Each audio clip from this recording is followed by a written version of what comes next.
It's a little terrifying because you absolutely cannot miss. Goalies now are completely at a premium. Not, right? Like, Canada doesn't have a ton of great options.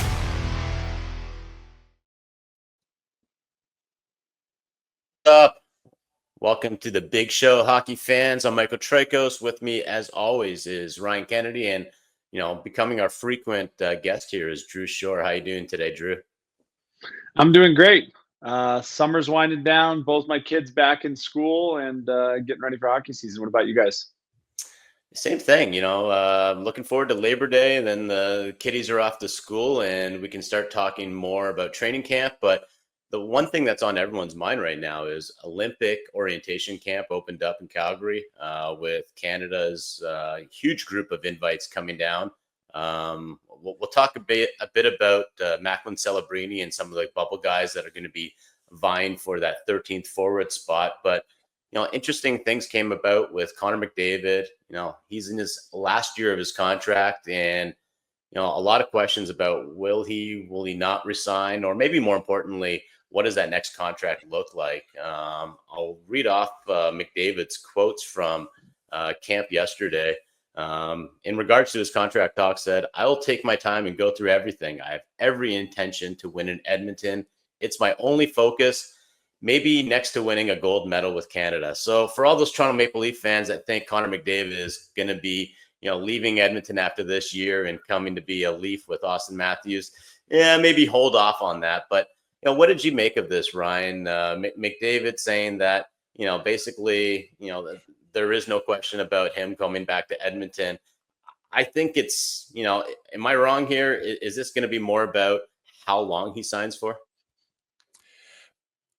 It's very interesting because obviously the Oilers have come very close to winning the Stanley Cup the past 2 years, and McDavid's in his prime. He is, if not the greatest player in the world right now, then certainly top two, depending on how you feel about Nathan MacKinnon. For me, it's like, well, he's still under contract, right? Like, he's going to make one more playoff run with Edmonton regardless. Like, they're not going to trade him at the deadline if they can't re-sign him. He's Connor McDavid. So for me, this is all about, like, how does McDavid feel about the organization? And, they've locked up some important pieces already. His best buddy, Leon Draisaitl, is going to be there for a while. There's not a lot of motivation for him to leave unless he believes that the organization is taking a step back. And we haven't seen it yet. So I wouldn't worry. I mean, we could certainly see him sign a contract extension during the season. Even if he doesn't, like, maybe he just wants to see what happens in this next playoff run. If they win the Stanley Cup, then I'm sure he'll say, like, hey, yeah, I'll sign up for, however many years. I like the crew here. I like being here. But what happens if they get knocked out in the first round? Does that matter? Does that make him think there's somewhere where the grass is greener?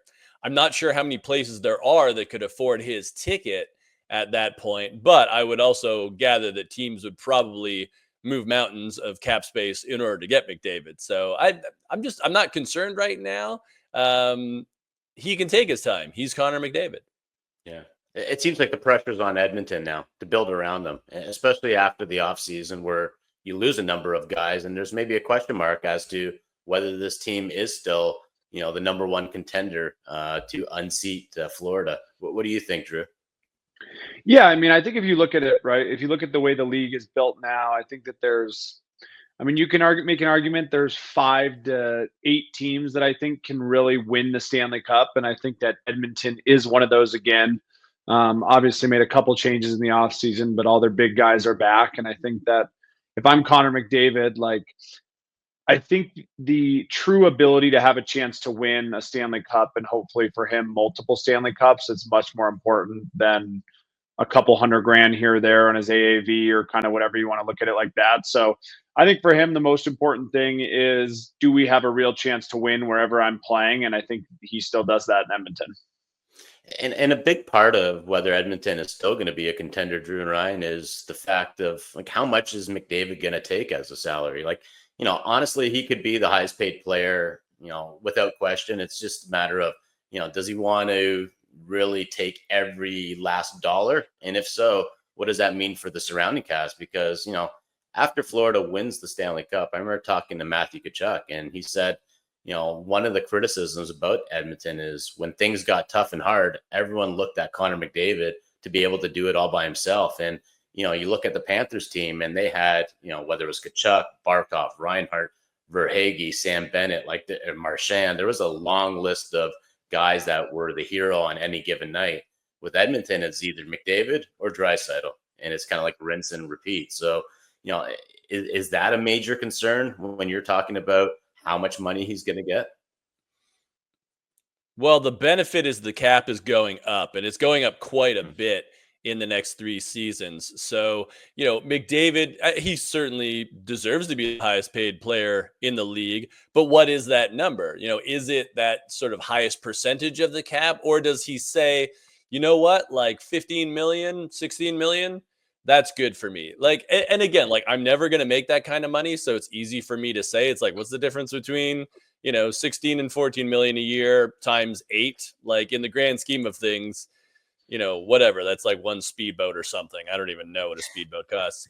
But, if you're McDavid, you say okay, well, I want this team to have some cap space at the trade deadline, for example, where we could get our equivalent of a Brad Marchand or a Seth Jones. I'm pretty sure, with all the endorsements and everything else, all the other money that McDavid makes on top of his salary, the actual number doesn't really matter. It's like Sidney Crosby. Yeah.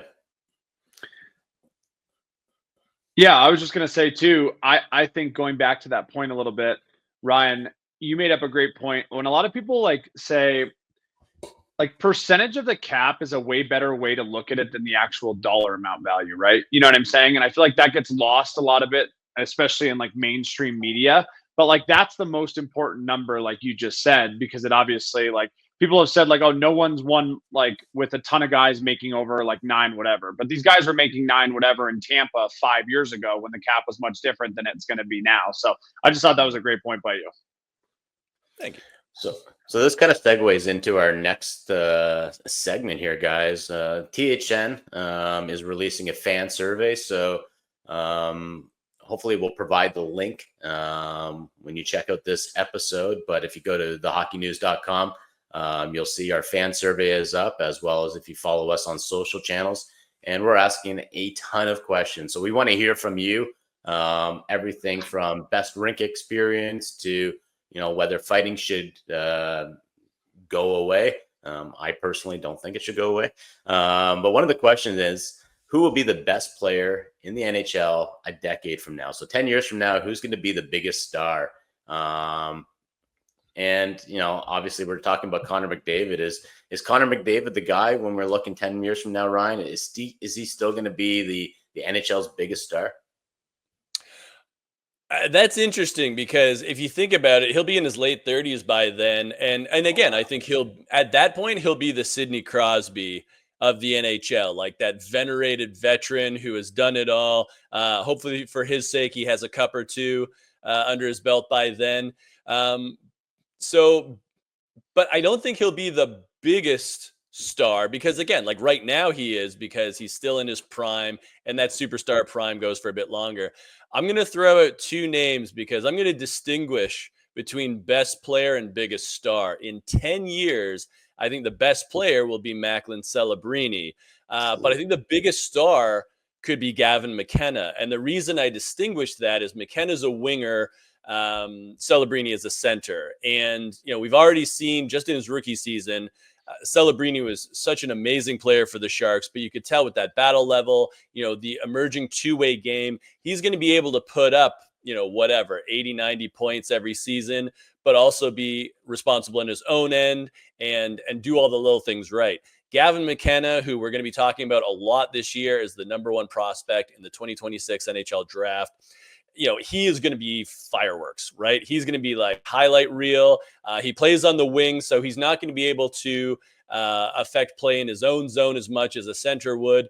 But he's a guy that on the right team with the right teammate, he could be that guy that gets you 110, 120 points every year. So if we're looking a decade from now, realistically, I think those two could be at the top of the heap. Ooh, what do you think, Drew? Like one of these young dogs gonna go unseat McDavid here? I agree. I think McDavid, if I had to put a time frame on it, is probably the best player in the world for the next 7 to 8 years. I think that one of these young kids, and kids are just so much better now, like at any given age, than they were 5 to 10 years ago at this age. Like the two players Ryan mentioned were fantastic, but I wouldn't be surprised in 10 years if there's some 13 or 14-year-old kid that we haven't even heard about yet, with just how good technology and training and everything else is getting going, that might upset kind of all the guys we just listed. Yeah, it's funny. Like, I'm trying to think now, like when McDavid came into the league, it wasn't like he just took over. Like Crosby still had a number of years, and geez, right now, like even Crosby, I would still put him up there on the, top 20 list of, best players. So it's kind of hard to imagine, like even 10 years from now, McDavid falling off that much when you're talking about just how skilled and how fast he is. But you're right. Like, these guys that are coming up are now the next McDavids and the next Crosby. So, it is an interesting question.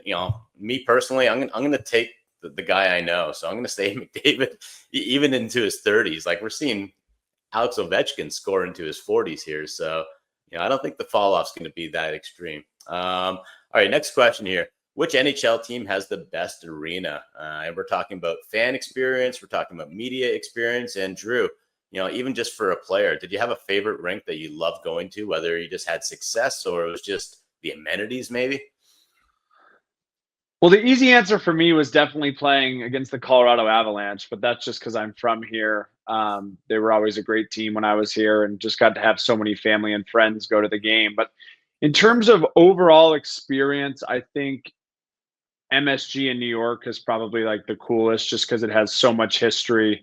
You're staying right in the city. You have that long walk, kind of up the bridge or stairs to get to the rink, and it just always felt like it was a really special place to play. Yeah, it's always cool if the circus had been in town earlier too. You always get like, you'd see like hay and maybe even some like horse droppings and just kind of the not on the rink obviously, but in the hallways and stuff. How about you, Ryan? Yeah, so I mean, Madison Square Garden is definitely like one of the answers. So I'll go a different way. The XL Center in Minnesota, I really enjoy. It's a very nice building to begin with, but what I love is that they have the jerseys of every Minnesota high school team lining the arena. So you can, and I actually did this I think it was the Frozen Four was the last time I was there. And I literally walked around the entire concourse to see all the jerseys of the local high school teams. I just think that's like a really cool flourish, particularly because that's where the state tournament is held.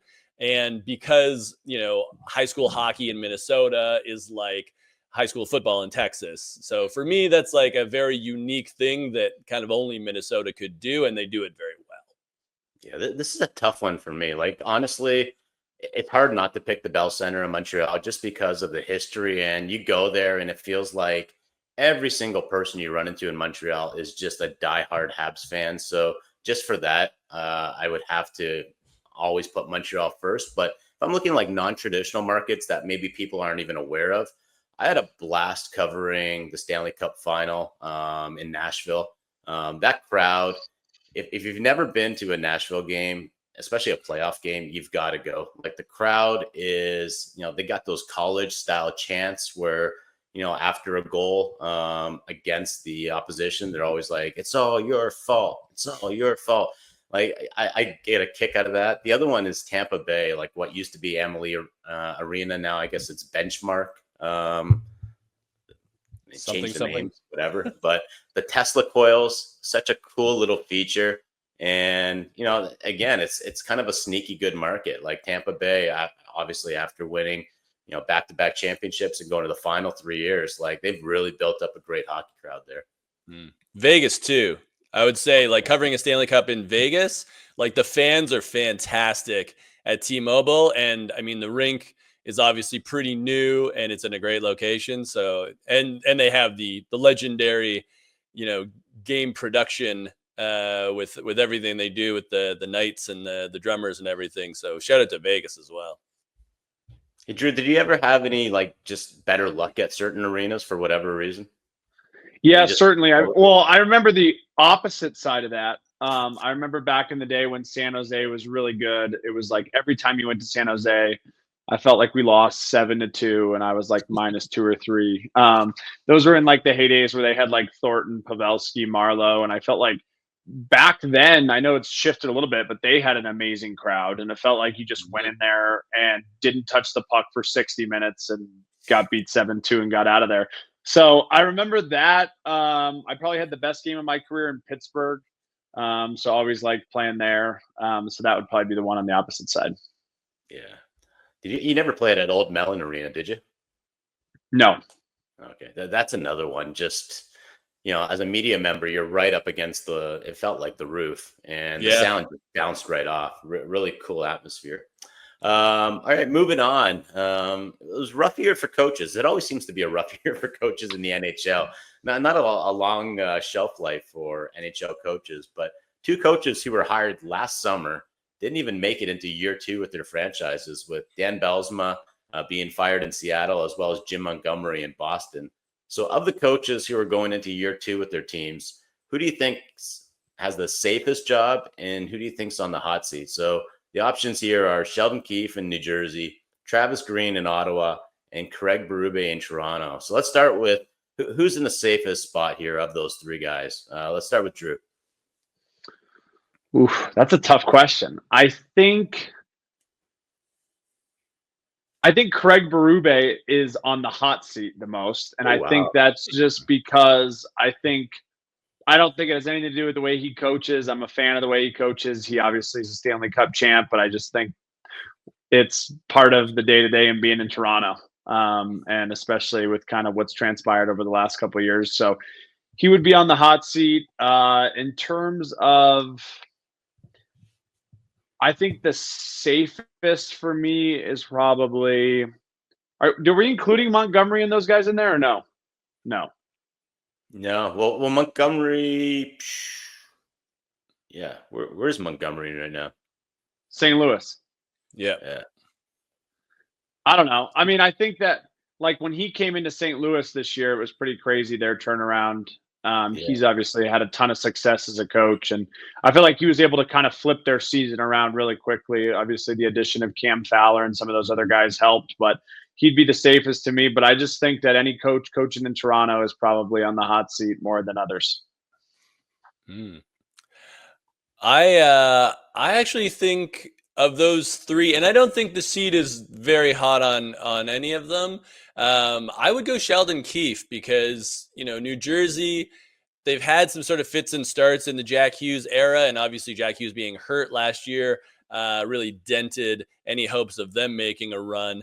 But it really is time for them to make like a long run. And if it doesn't happen again, I could see New Jersey saying like, okay, well, do we have the right guy in charge for these troops? And maybe they do, but I feel like Travis Green, the fact that Ottawa made the playoffs and even took a couple of games from Toronto, like unless the Senators completely like collapse at the beginning of the year, I think they're pretty confident in what Travis Green can bring behind the bench.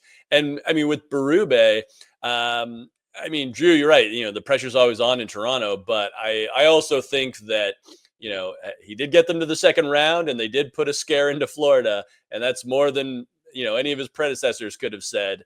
So I think that he's bought himself a decent amount of time, especially since we don't know, what this Leafs lineup is going to be like without Mitch Marner. Yeah, one thing to consider with Toronto is, they just hired Derek Lalonde. It always scares me when teams have like head coaches kind of as their associate coaches. Like that's always got to be a worry. It's like, all right, if they get rid of me, it's like that guy is the coach. He can do that job. Yeah. I played for Derek Lalonde. He's a good friend of mine. I'm a huge fan of his, and he's actually like, I had him as assistant coach in Denver, and he's kind of the ultimate players coach. So I do agree with you for sure in most cases, but I actually think that one will work out just because he's a guy who like players everywhere love. Are there certain guys that you just go, "Ah, he's such a good coach, but he's a good assistant coach, not a head coach because of that reason? Like he's more of Yeah. the cheerleader."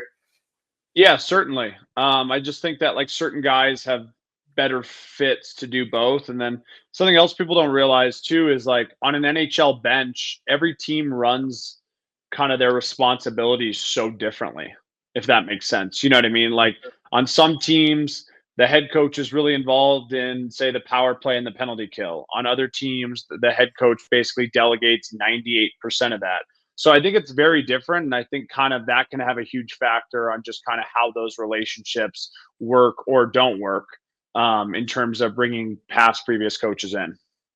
Okay. Staying on the whole coaching carousel here, a ton of new coaches in different markets this year. I won't go through them all. Like there's almost like 10 of them here. But who do you think is going to have the most success? And, some options, I'll start it off.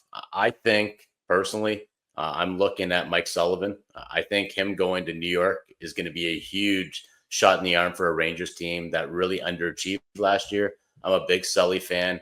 It's hard to imagine him in a market other than Pittsburgh, but, taking over, a veteran team in New York, I think he's going to have a ton of success. Ryan, who are you looking at that's going to have like a real big springboard for success in their first year there? I mean, the obvious one is Glenn Gulletson in Dallas because the roster there is so strong. And, it's kind of a turnkey operation until it gets to the playoffs. And then I think that's as a coach where you make your bones is, can you get Dallas to the Stanley Cup final? Can you make that final push? But I also want to mention Marco Sturm in Boston. And, the Bruins are not seen as contenders right now. Obviously, they traded away some fantastic players. They've also had fantastic players retire in the past few years. But I do feel like, Marco Sturm has had success at a high level when he was coaching Germany at the Olympics. I think that's the sort of team where if the Bruins are like kind of sneaky good, I would not be surprised. I'm not saying that they're going to be a playoff team, but I could see them at least being kind of in the hunt. And everybody's like, wow, like we didn't expect that from the Bruins. It might not be exciting hockey. It might be very disciplined, defensive hockey, but those wins still count. If McAvoy and Lindholm are healthy, the Bruins are my dark horse pick to be a playoff team this year. They have the goaltender. They got Pasternak, who's probably going to challenge for the Rockets. So I don't think that's a crazy choice. How about you, Drew? Who do you think's going to have the most success? I think Joel Quenneville in Anaheim is where my head went. I just think that he has a lot of familiarity taking over a Blackhawks team that wasn't great, had some good young pieces. And I think that Anaheim, I wouldn't say they have quite the pieces that Chicago did. I mean, if you look at Chicago, like having the Keith and see, like Chicago had more pieces at the time than Anaheim did. But I think he has a similar ability to kind of bring them to the next level. And I mean, they took a small step next year, but I think we're going to see a huge step this year. Yeah, speaking of Chicago, there's a lot of people who are already kind of saying, all right, how long before Jeff Blashill, might be out of a job? And, the next question is, of these new hires, like who's on the hot seat the most and who could get replaced? And, I'll start things off. I really don't like doing this because I never like saying like, hey, you're going to lose your job. Like it just sounds so cruel. But Dan Muse in Pittsburgh, I don't think it's an easy job that he's stepping into. Like obviously Crosby and company want to be competitive. And then you've got the Rucker McGroartys and that young group there that are just kind of need development. Like I said, I don't think it's an easy job. And I almost see him as a stopgap for maybe 1 or 2 years before they, bring in someone else. Ryan, who are you looking at that might have to, already start thinking about their next job?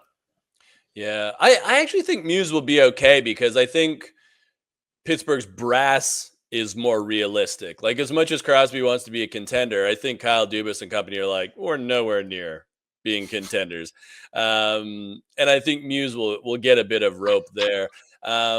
One coach I'm looking at, and he's not a first year, but close to, is Jim Hiller in Los Angeles. And I think that's a team where, Ken Holland comes in as GM and retains the coach. But I also think that like the Kings, need to make a long run. Like they're probably going to play Edmonton in the first round. So, it's going to be high stakes. But I do feel like if things aren't going great for Los Angeles during the year, I wouldn't be surprised if they make a change and bring in somebody that has more experience, because this is very much a win now team where, is this the last season where like Anze Kopitar and Drew Doughty are playing at the level that we've seen them play at in the past few years? And then you do have that younger crew coming into their prime, like a Quentin Byfield. Brant Clark is still at the beginning of his career, but I do think Los Angeles, like, this has to be a serious season for the Kings. They have to make sure that everything is where it should be heading into the postseason. Gosh, you guys are on fire today. I like both your picks. I do agree that I think that, I don't know, it's been 5 years in a row now that LA has lost to. It's been 4 or 5 years that they've lost now. It feels like a decade of losing. It just it feels like it's been at least 4. Yeah, but like you said, the older guys there, like, I don't know how many years, like you said, some of those guys have left.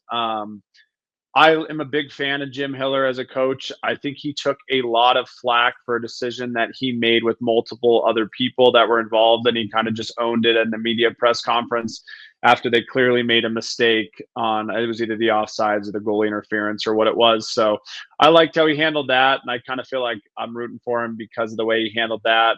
Pittsburgh, to me, is just in such a weird spot, right? Like, as an organization, like you guys said, like, it's like, as a hockey fan, you want to see Malkin and Crosby like playing in the playoffs. And, those guys, they're playing at such a high level still that you want them to win, but they don't really have the ability to do that there. So it'll be interesting to kind of see what transpires over the next year or two. All right.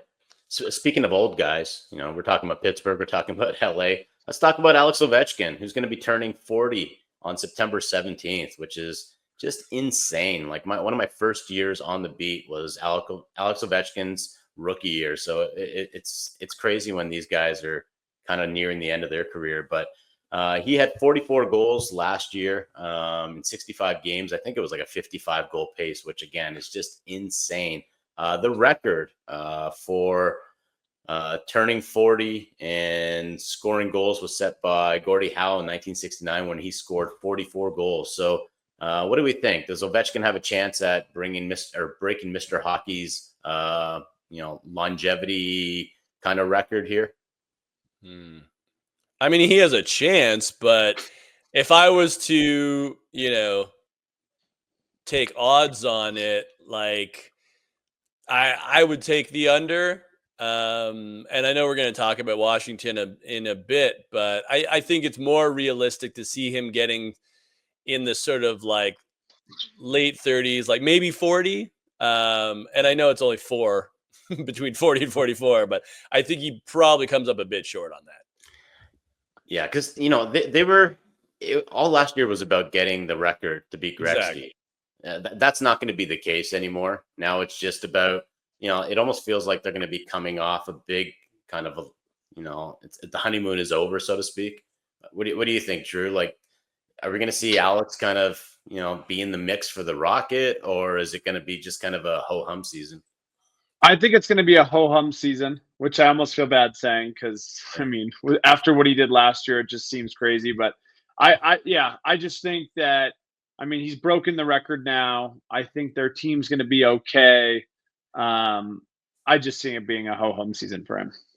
Yeah. What do you think of Washington in general? Because, again, I would argue they overachieved last year just because I don't think anyone expected them to win the division, much less the conference. And, I think it was all about Ovechkin, but, a lot of young guys stepped up. Dylan Strome had a monster year. Tom Wilson had a great year. But, Drew, what do you think of Washington in that Metropolitan Division?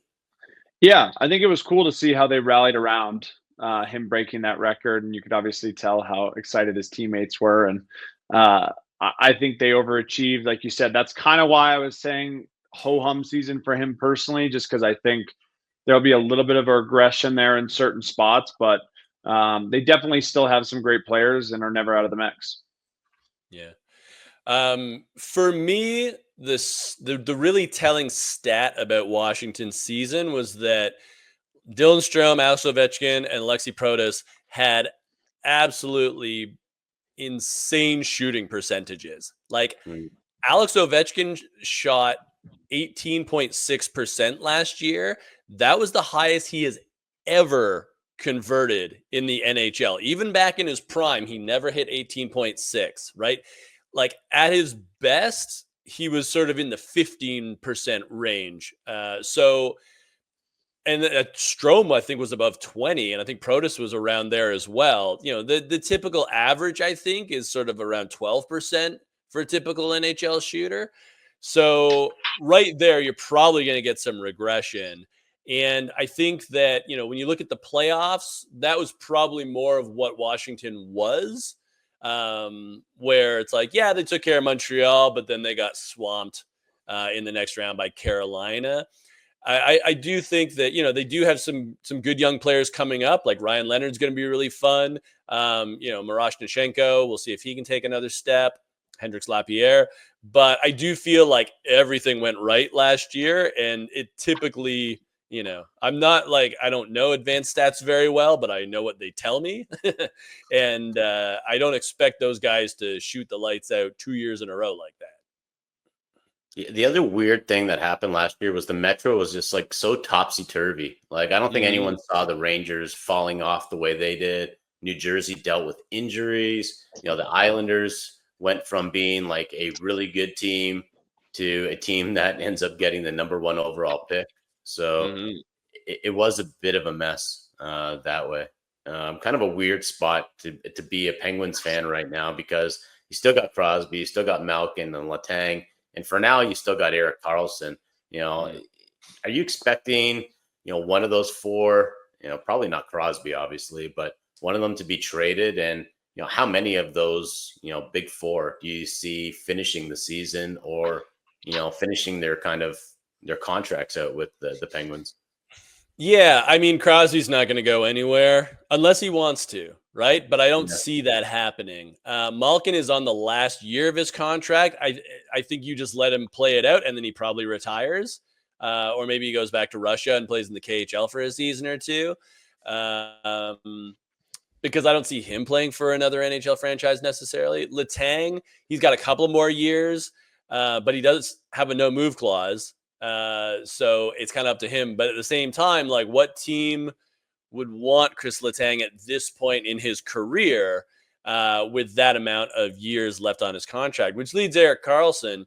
And, you know, it seemed like maybe there would have been some movement last season. There were talks about that, like if another team swallowed or if Pittsburgh swallowed some of his salary to make the deal. But again, like at this point in his career, I guess if you're getting him for a huge discount, you can say like, hey, he can still help a power play.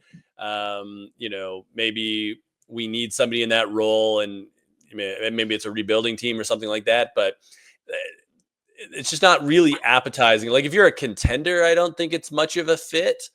And again, like, is he willing to go? So it kind of feels like they're just playing out the string in Pittsburgh, at least for now, while some of these contracts kind of get cleared up themselves with time. Yeah, I'm thinking Erik Karlsson is the more likely guy to get moved. But again, like, who wants to take that contract? Any thoughts on that one, Drew? Do you see any of the big 3 or big 4 getting moved? I don't think so. I think that, I mean, kind of as a Colorado guy and Avs fan, I mean, you always hear the rumors about them finding a way to get Crosby here so we can play with McKinnon. So, I mean, I think that would be great for the game. I think that, I mean, the Karlsson move in general was very weird to me, but them just bringing him in. He was a great player for a long time, but him and Letang just have so many similarities in different parts of their game. And I almost thought it was a pretty redundant piece for them to bring in, which obviously hasn't worked out very well. I think it's just interesting because, I mean, I don't know either of those guys personally very well, but it's like, you got to think that those great players like don't want to play on a bad team. You know what I mean? But they also probably think they've played in one place their whole career, and that might mean something to them too. I think that it'd be great for the game if like you put Malkin and Crosby on playoff teams this year, and we got to kind of watch them play again at a high level. And to their credit, it's crazy how good they're playing at these ages, and can definitely contribute to whatever team they want to go to. So, I mean, also from an organizational standpoint, like if Pittsburgh really wants to accelerate the rebuild, they're going to have to do it with moving these guys and getting substantial returns. So if those players are willing to leave and want to go on another run, I mean, I think that definitely expedites the rebuild on Pittsburgh's side as well. All right, great stuff. Listen up. The big show is presented by Sticks.com. Why break the bank on hockey sticks when you can get a pro-level composite stick without the pro price tag over at Sticks.com? That is STIX.com. Head over and gear up. And with that, we go to Ryan's favorite part of the show. This is rapid fire. Real quick here. All right. Question 1. What is your number 1 throwback jersey that you would love to see brought back? I'm going to start with Ryan because he's our jersey hound. Yeah, Los Angeles Kings, the Forum blue, which is just purple, let's face it, and gold, Marcel Dion style. I know they've rocked it in the recent past and had the reverse retro, but that's my favorite. Drew? I'm going with the Avs with like the Quebec Nordique ones. I think they wore them in the outdoor game they played in maybe 3 or 4 years ago. I can't remember, but I'm going to go with those. I'm going with Pittsburgh. I think it's like the baby blue that they wore also at a outer blue, like a Winter Classic. Yeah, I was thinking that one. Yeah, good calls. Yeah. One player you expect a big fall off from next season. So someone who had a good year and now is just going to fall off a cliff. Who wants to start here? I mean, Alex Ovechkin is the most obvious answer. I know. So mean. I know. He'll still be good. This is a tough question. I know, because I don't like rooting against guys. You're gonna have to give me a minute on this one. Yeah.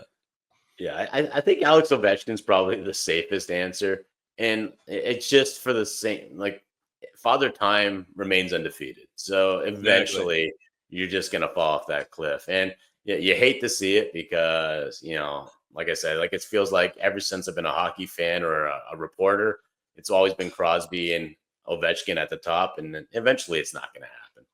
Yeah, and he could still get 30 goals, and technically that would be falling off. That's another one. All right, let's get positive, okay, guys? One player not enough people are talking about or hyping up heading into next season. Who do you got, Ryan? You know what? I was going to say Kaprizov, but he was in the Hart conversation last year, so I don't think he's as underrated. I think he's probably properly rated. So I'm going to go Clayton Keller in Utah. This is a guy that we never talk about, and I mean his production is so good.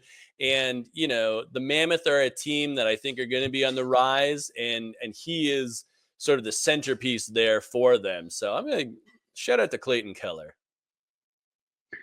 I'm gonna go off the grid here a little bit. I'm gonna go with Morgan Geekie in Boston. He's a guy, if you look at his stats every year, I think the last 6 years, he's just scored more goals and gotten more points every single season. I think he finally signed a long-term contract, which will allow any player to relax and be a little more comfortable. And like you guys said, they don't have a ton of options to play with 88 there. So I think he plays with 88 for a full season. I think last year he played pretty much half the season with them, so I think he's going to have a huge season. He was massive in the second half, Drew. I was looking at stats post 4 nations, and I want to say he was like a top 20 scorer for that. Well, I didn't know this too. I think I don't want to mess this up, but I think he was like 3rd or 4th in the league in 5-on-5 goals. And I don't know how many he finished the year with, but he had 1 goal in his first 23 games to start the year. He had a horrible start to the season. So then he started playing. Pasternak ripped it up. And like I said, I think that as a team, I think the Bruins, I don't think they're going to win the Stanley Cup this year, but I don't think they're going to be as bad as they were last year. I think they're going to kind of improve a little bit and maybe be in the middle there somewhere. All right. My pick is Connor Bedard. Everyone seems down on him now. It just seems like he's due for a huge season. It almost reminds me of Nathan McKinnon, where he wins the Calder and then has a couple of ho-hum seasons, and then all of a sudden it becomes Nathan, the Nate Dogg there. All right. Mhm. Start the season earlier or end the season earlier. Which one should the NHL focus on a couple years from now when we go to an 84 game season? So there's already talk about starting in September when they go to 84 games. But what do you guys think? Should they start in September, or hey, let's get this thing wrapped up? Stanley Cup in May. Yeah, end it early. It's so long. Yeah, like when free agency is like basically right after the draft and the draft is right after the Stanley Cup, something has gone wrong. I agree. My only counter argument to that is I feel like the less we can compete, especially in America with the NFL and college football, it is better for hockey and viewership. So I personally agree with you. Like, I don't like how it just basically ends and goes right into free agency. But I think a little bit of their thought process on this is try and avoid that football. It's kind of like there's not a ton going on in those summer months, which I think helps drive playoff action. So I'll take the other side of that. Yeah, it's a great perspective, especially coming from like the US side, because you're right. Once the Super Bowl is done and complete, hockey does have, its share of the sports market that they don't have in September, October, or November. So, it's an interesting perspective. All right, last one, guys.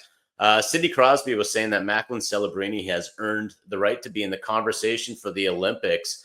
So, whether it's Celebrini or someone else, who's your pick to be the 13th forward for Canada when they go to Milan? One thing I don't like and I don't know is I thought they and I know they probably have to do this for certain things, but it'll be interesting to see like when they pick the roster for this tournament. I felt like the Four Nations, I can't remember the exact dates, was picked so early. And it's like interesting to see because you might have a guy like Macklin Celebrini who, I mean, I'm a huge fan of his, but maybe he comes out the gate flying in the first 40 games, or maybe he has a kind of a little bit of a sophomore regression, which I don't think is going to happen based on the player and kind of where he's playing. But it's always interesting to see like how much room they give these guys throughout the season before they make their decisions. So I think he's going to get better. Like, I think he's going to be a guy who has a better sophomore season even than he did rookie season. So I could see him being that. It also just seems like if the decision is very close, teams seem to like in these situations going with like that young up and coming phenom who's probably going to be a star on their team 8 years later. So I don't think that necessarily goes into their decision directly, but I just feel like a lot of times that 13th forward spot, and he's a guy who's capable of playing and being good enough to play anywhere in the lineup. But if it's him 50-50 with a guy who's 33 and might not play in another Olympics, it seems like the nod normally goes to those younger players who are going to help.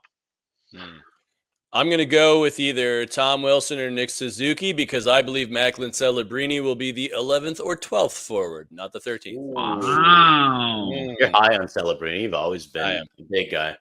Yeah, I'm going to go, I don't know if Celebrini's going to make the team. I'm going to say Nick Suzuki. Had a great year with Montreal last year, and I think he's so versatile. Not that Celebrini's not an all-around player, but, if I'm looking at a sort of Patrice Bergeron type player, I like Suzuki in that role.